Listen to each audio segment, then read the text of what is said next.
তাদের জন্য এখানে কর্ম পরিবেশ নিশ্চিত করতে হবে, যাতে তারা এখানে সন্তুষ্ট চিত্ত থেকে মানুষকে সন্তুষ্ট মনে দায়িত্ব পালন করে তারা সেবা দিতে পারে। সম্মানিত বন্ধুগণ, রাষ্ট্রের অনেক সমস্যা, আপনাদেরও অনেক সমস্যা।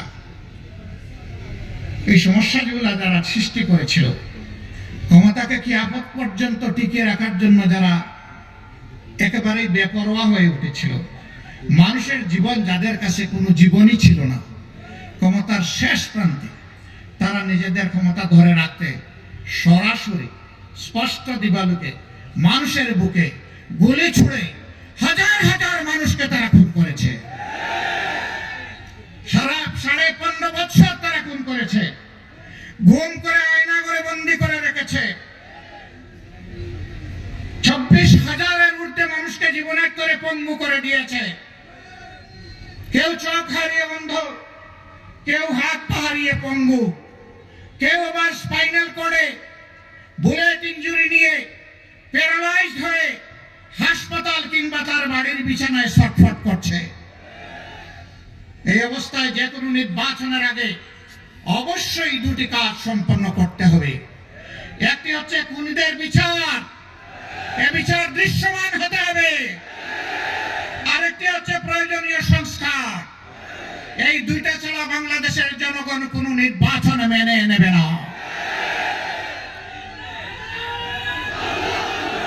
প্রধান উপদেষ্টা বারবার তিনি ঘোষণা দিয়েছেন, এবারের ডিসেম্বর থেকে আগামী বছরের জুনের মধ্যে ইলেকশন হবে।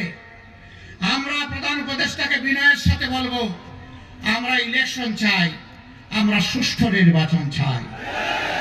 আর আমরা চুরি চামারি, কালো টাকার পেশি শক্তির প্রভাব যুক্ত নির্বাচন দেখতে চাই না। এই জন্য নির্বাচনের জন্য অবশ্যই সমতল মাঠ তৈরি করতে হবে। এই দায়িত্ব পালনে আপনারা আমাদের যত ধরনের সহযোগিতা চাইবেন, সকল সহযোগিতা দেওয়ার জন্য আমরা প্রস্তুত রয়েছি। কিন্তু বিচার আর সংস্কার এই দুটো করে অবশ্যই নির্বাচনের পরিবেশ নিশ্চিত করতে হবে। সংগ্রামী বন্ধুগণ, কঠিন রোদের মধ্যে দাঁড়িয়ে আপনারা দীর্ঘক্ষণ ধরে আমাদের কাছ থেকে বক্তব্য শুনেছেন। আমরা কৃত, আমরা কৃতজ্ঞ।